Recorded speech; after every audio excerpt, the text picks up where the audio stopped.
First, I need to thank you, Massimiliano, because he recommended me to come here, and also I need to thank you, Eagle, to invite me to come here.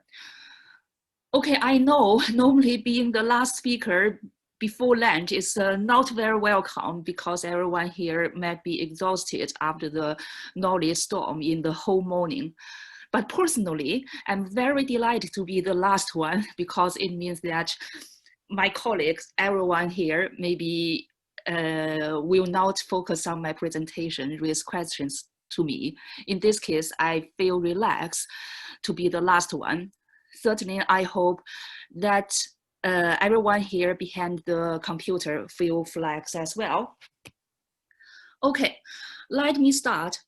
As you have seen, the topic of my presentation is the adoption of Chinese Civil Code and its implications on the Chinese Maritime Code. This is a big topic. I will do my best to handle it within 20 minutes.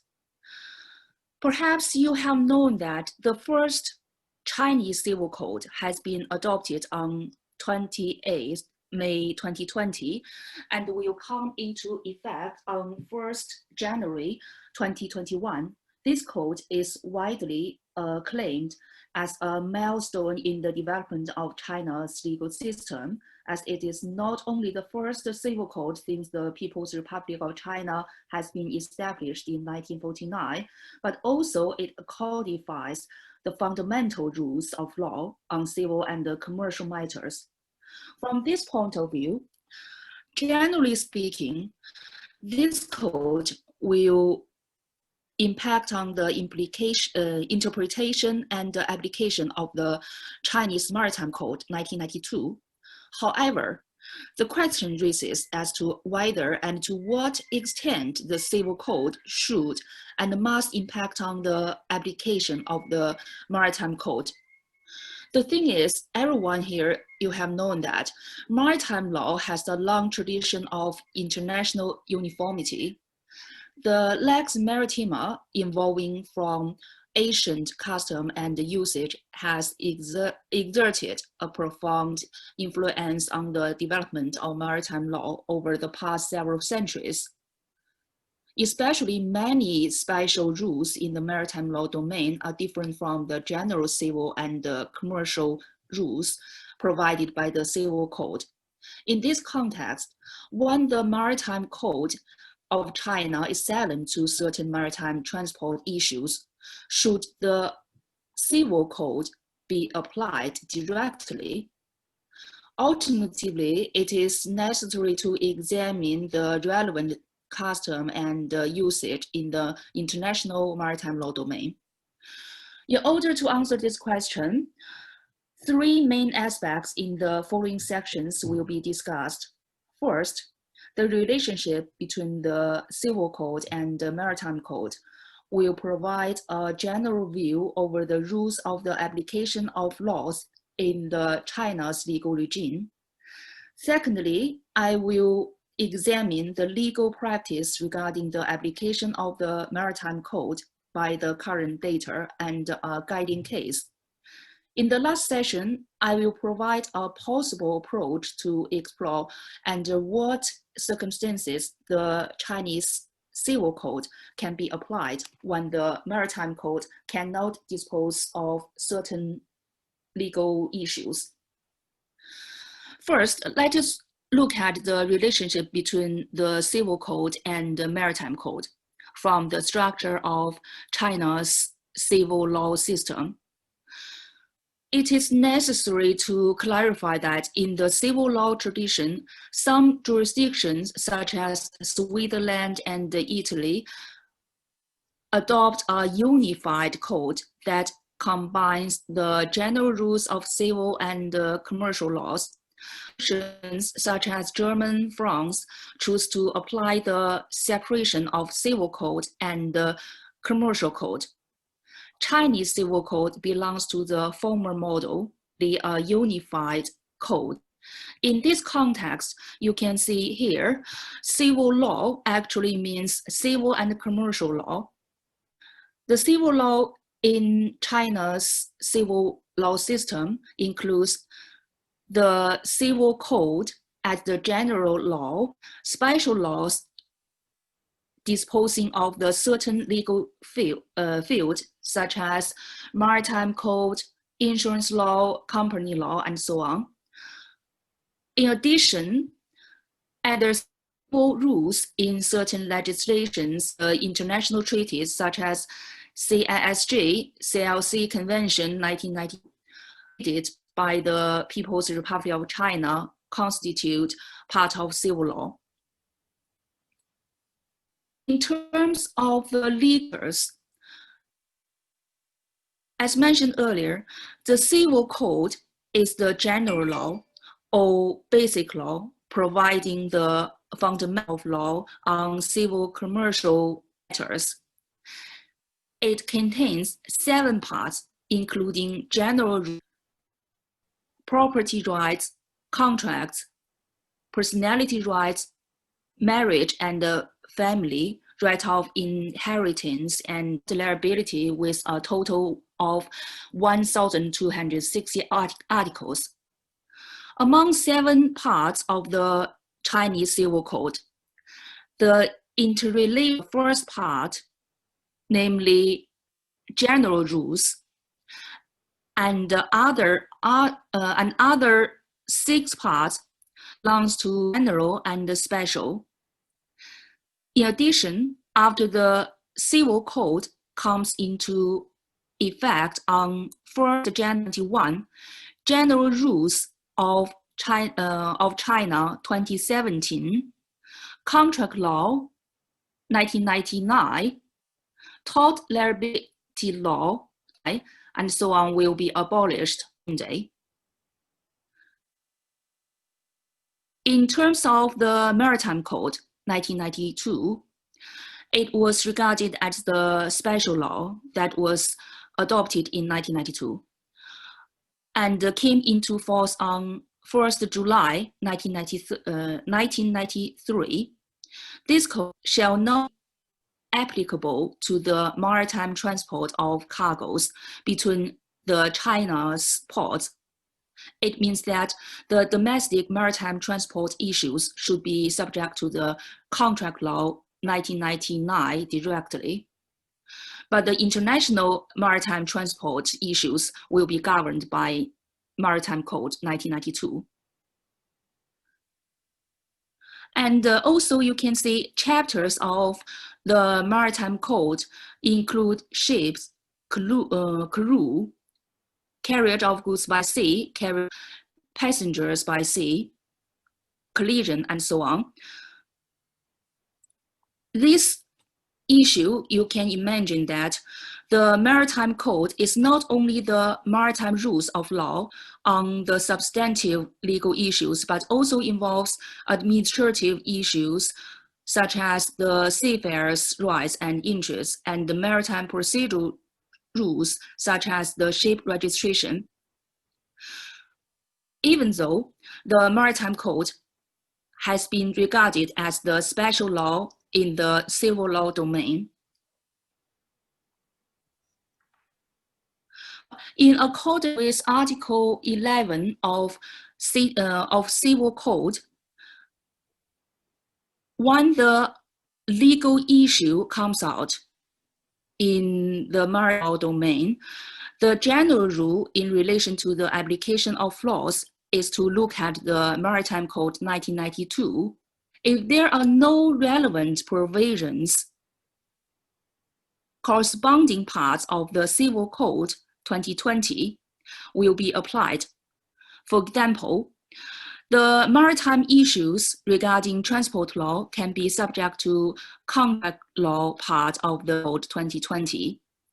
If there are no specific provisions in contract law part of Civil Code, other special commercial laws such as company law, insurance law, etc. will be referred.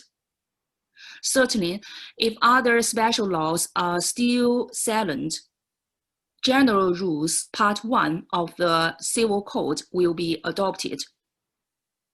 So, generally speaking, the order of the issue of the year should be from the general law to the special law. But in China, the special law, it means Maritime Code, was issued 1992, but general law, Civil Code, was just passed in 2020. Even if before the Civil Code comes into effect, other general laws were issued after the Maritime Code. For example, I mentioned several times, the contract law was issued in 1999. The property law was issued in 2007. You can imagine that the rules of civil and commercial law have been updated after the Maritime Code was issued in 1992. The Maritime Code in this context becomes the old special law, and other general law becomes the new general law. When the old rule in the Maritime Code conflicts with the new rule in the Civil Code, should the general rule be applied first? In this consideration of this situation, two questions come out in my mind as to whether the general rule of the application of laws has been applied in legal practice. If so, whether such general rule should be applied. So let us move on to look at some data in order to answer these questions. According to the data in the Maritime Code 1992, 90% articles are transplanted from the international conventions, international standard forms, or other jurisdictions. For example, as far as the maritime transport law is concerned, the relevant chapter, namely carriage of goods by sea, contract is the combination Hague-Visby rules with Hamburg rules. Charter parties chapters in the Maritime Code copy time charter party standard form and bareboat charter party standard form. Other 10% articles in the Maritime Code can be regarded as, I said, is innovative articles, or maybe we can say that is creative articles, because these articles normally include administrative rules and procedural rules by the Chinese lawmaker. But I think everyone here have realized the international conventions such as Hague-Visby rules cannot provide the detailed rules to dispose of the legal issues. Furthermore, with the development of shipping industry, new legal issues gradually come out, such as the electronic transport record, right of control, these issues. Obviously, the Maritime Code 1992 cannot become the only applicable law because Maritime Code haven't provided this detailed how to dispose of new legal issues. In order to bridge the gap, the Supreme Court in China issued some interpretations.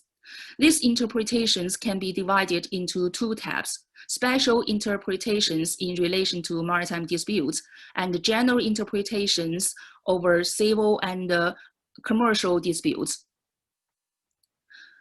After reviewing the above data and the situation, you can imagine that the application of the Maritime Code 1992 is not positive in the current situation. It is indeed.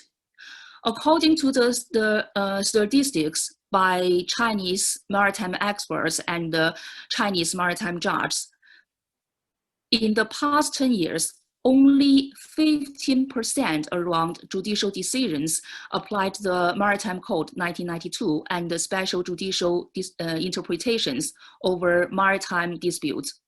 Almost 45% judicial decisions referred to other civil laws and general judicial decisions. Finally, other 40% applied the procedural law, administrative law or others. From this point of view, it seems that the general rule of the application of laws has been applied well. It means that because of the lack of the detailed rules in the Maritime Code, the Chinese courts naturally applied the general laws. However, an interesting thing I have to point it out is that Chinese maritime courts are happy to use the Maritime Code 1992 and the special interpretations of maritime law. But other courts, higher courts, are used to apply general rules. In terms of the maritime courts and the other courts, I need to provide a little bit background about the court system in China. In Chinese court system, a total of 11 maritime courts as the first instance court that are equivalent to the intermediate courts dispose of all maritime legal issues. If the parties appeal, the higher courts, where the maritime court is located, will be the second instance. Due to a two-tier trial system, the higher court normally is the final court, unless the Supreme Court decides to retrial the case. It is generally recognized in Chinese maritime law domain that the judges in the maritime courts in China are the experts in the maritime law and the shipping practice. By contrast, the judges in the higher courts, including the Supreme Court's judges, are experts in general civil and commercial rules. In other words, these judges might overlook the special rules in the maritime legal issues. From this point of view, the reason why the general rule of the application of laws can be applied is that the civil law judges are happy to hear the case in accordance with the fundamental rules of the civil and the commercial law rather than the rules of maritime law. However, in recent years, the situation has been changed a little bit. Let us look at a guiding case. Before that, I should clarify one issue. Although China is a civil law country, the guiding cases issued by the Supreme Court have officially become the source of law, and all tiers of the court system within China should respect that in accordance with the general rules of People's Republic of China 2017. The following case I will introduce belongs to such guiding case.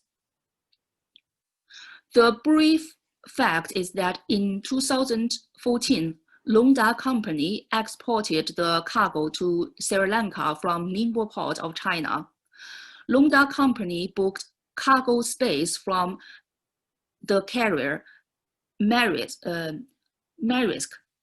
Before the cargoes arrived at the destination port, Longda sent an email to the carrier for changing the port or returning the cargo because the destination of the cargo involved was wrong.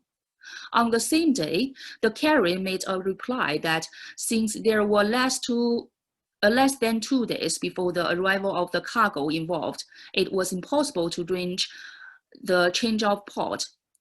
Also, could not return before the cargoes went through custom clearance in Sri Lanka. Almost 1 year later, the cargoes were auctioned by the custom in Sri Lanka. Longda Company claimed the damages caused by the loss of cargo. Because the Maritime Code 1992 does not grant the shipper to change the destination or to return, but Contract Law 1999 provides the relevant right to the shipper. If the general rule of the application of laws is applied, it means that Contract Law 1999 would be applied. After the Civil Code 2020 comes into effect, it means the Civil Code needs to be applied, because the Civil Code keeps the same article of the Contract Law 1999. However, if taking into the consideration of the characteristic of the international liner service, I think everyone have realized it is impossible for the carrier to change the destination port or return the cargoes in the light of the shipper's instructions completely. In this context, the Ningbo Maritime Court rejected the case. But the second instance court I have mentioned, the higher court, is the higher court judges are the experts in civil and commercial law. They said they need to use contract law to decide the case. But finally, the Supreme Court took a hybrid approach to dispose of this issue. First, in the light of the general rule, the Supreme Court held that Contract Law 1999 should be applied. Secondly, the Supreme Court said the principle of fairness of contract law also should be considered on the ground that the international liner service, it was difficult for the carrier to change the destination port or return the cargoes in the light of the ship owner's instructions completely. Otherwise, it was unfair for the carrier. Finally, the judicial decision actually applies the maritime rule. In my opinion, this guiding case provides a basic approach to dispose of a similar issue, that when we examine the impact of the civil code on the maritime code, the dichotomy should be applied. On the one hand, the Maritime Code 1992 indeed belongs to the law that abide by the principles of the Civil Code 2020. Furthermore, some legal terms, unified rules that can be applied in civil and law and maritime law should govern the maritime legal issues is here mentioned. In civil code, we have used negligence, but in code we use negligence. Oh, sorry for that. In maritime code, we still use negligence, but in civil code, we use negligence and will misconduct.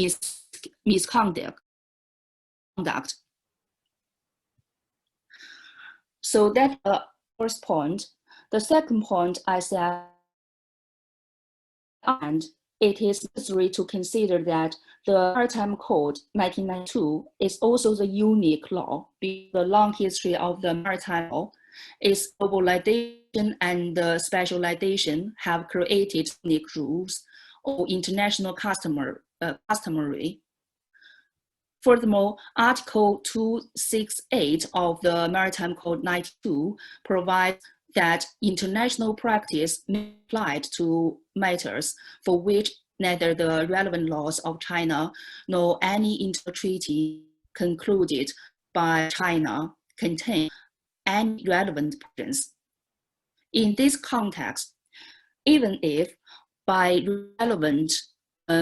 reference to the relevant articles of civil code, how to apply it should depend on unique rules in the international transport law. But the question is how to understand the unique rules.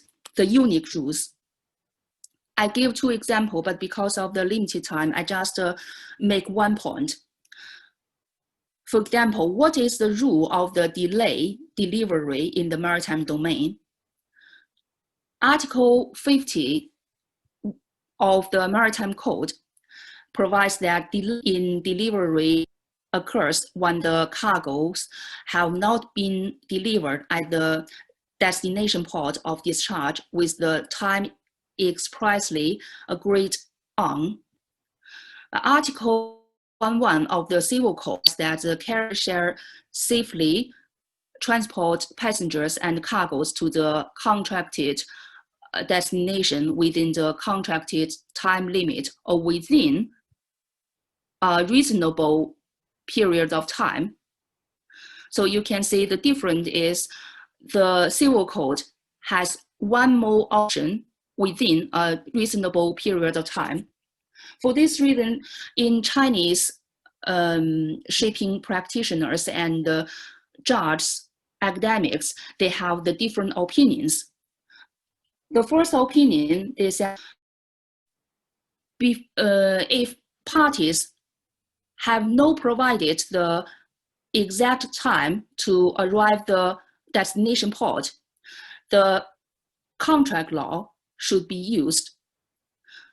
The contract law here I mentioned is the 1999, but the Article 219 and 811 of Civil Code is the same article.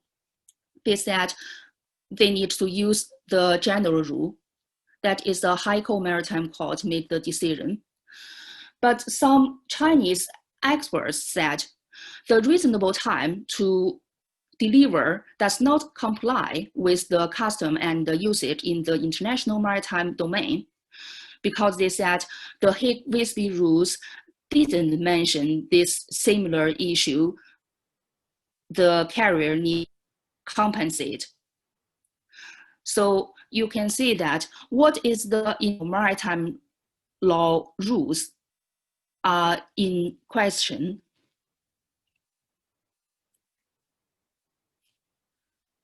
So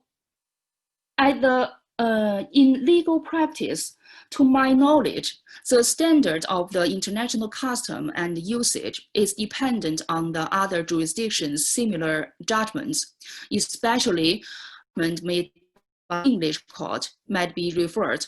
For me, I know some Chinese Supreme Court judges, when they hear the Chinese court, they use the merit to address the situation, they will look at the British court decision. That is what I know. So in this case, the key point is what is the international maritime rules. But if we cannot address this issue, we have to depend on the revision of the maritime code. The good thing is, at the moment, the Chinese experts, maritime experts, are trying to draft the revision of the Maritime Code 92. Hopefully, the final draft shall be submitted in 2023. But I think in this Maritime Code should use the dichotomy approach to address the issue. It means harmonization of the Civil Code 2020 and the Maritime Code 1992. At the same time, the new Maritime Code needs to think how to protect the specialization of the maritime domain. Okay, finally, the conclusion is first, the general rule in China is that the Maritime Code is the priority to be used, but because this is the old special law, so the general laws, including the Civil Code 2020, after it is effective, should be applied. But the thing is, I mentioned many times, when we use the general law, the best option is to look at what is the international maritime law rules. If there is no international maritime law rules, okay, we can use the general law. But if we look at the international rules could be used, we need to think about, maybe we need to use the international maritime rules. Okay, thank you everyone. It's a little bit long. Yeah, I'm finished. Thank you very much. How exciting must be to have your first civil code next year. it will be very interesting how it will all work in practice, especially practiced by courts and interpretation of civil code in the light of international regulations, your Chinese Maritime Code. I think we have come to an end of this session, presentations, and you are all welcome to give any comments on presentations you heard so far, or any questions you might have to the presenters. Francisco. Thank you. So my question is for Professor Achim Puest. Thank you, Professor, for your brilliant conference, for your brilliant presentation, culturally abroad, okay? It's very good for me, okay? My question is the following one. What is your opinion about the possibility to apply the unfair competition law to that cases, okay? The sides of the competition law, in particular, the unfair competition law. Well, this is a very tricky issue. As far as I know, it has never been tried in court, at least in Spain, and I don't know either any case abroad. And the Spanish unfair competition law, I mean, there is the possibility to try the case by way of predatory pricing to sell products, or in this case, a service under under the price of, or under the cost of acquisition, or the cost to produce this service. But I have serious doubts, because really there is no loss for the company in case there are state subsidies from foreign countries, because there is really no loss on the side of the carrier. There are perhaps other possibilities, but I know perhaps violation of provision, as you said. This might be difficult, because such carriers really are not violating any provision of their law, at least. So this might be really tricky. We might apply, as you also said, the general provision in Article 4 of the Unfair Competition Act. But I mean, Spanish courts have for quite a long time now been saying that if there is a possibility to apply a special rule in the Unfair Competition Act, like selling under cost or the violation of provision of the provision of law, then we cannot invoke the general provision of unfairness. So I really don't know. I would have to give it another thought, but it seems quite difficult for me to apply the Unfair Competition Act. Thank you so much. Because, I mean, when competing, these companies are basically subject to their own law. And if they receive subsidies from their state, this would be an act which is allowed by the law of the flag state, if you want to call it this way. But yeah, it's a very interesting idea, and I will certainly give it another thought. Okay. Thank you for your comment. Thank you. Any further questions, comments?